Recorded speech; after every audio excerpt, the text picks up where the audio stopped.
Okay, class, just wanted to give you a quick overview on this painting by Jacques-Louis David, Oath of the Horatii.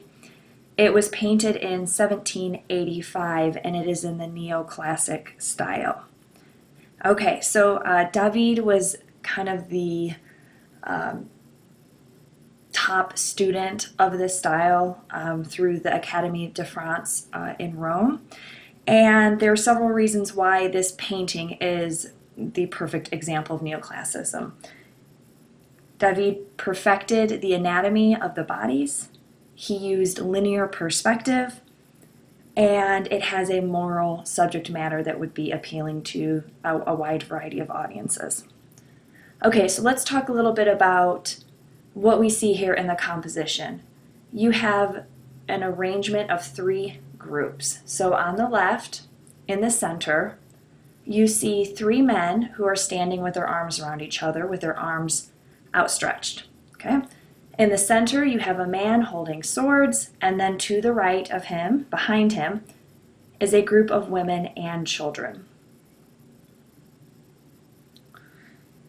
David uses linear perspective here to create depth in the room and to also direct your eye to the center of the composition, which is the man who is holding the sword. So if you look at the ground, you should see the tiles and that there are lines that recede toward a vanishing point that we can't really tell what it is. It's just probably that wall in the background, as well as the blocks of the walls also recede back toward the distance.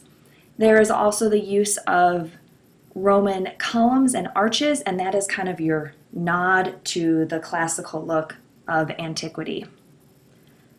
Okay, so let's talk first about the anatomy. So here David has used a contrast in light and shadow to create these perfectly sculpted muscles. The bodies are very believable and very realistic looking.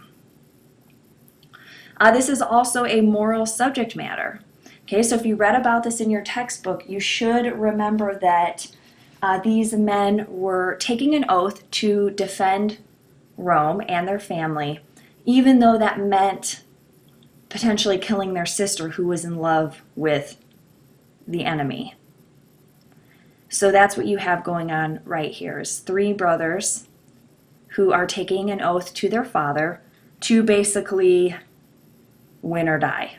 And so the women and the children on the right are basically mourning this proposition. So you can see that they are sad, that they are feeling anguish over what they know is to come. And for that reason, this is a moral scene that would be very appealing to wide audiences. It has ideas of loyalty, valor, pride, familial relations.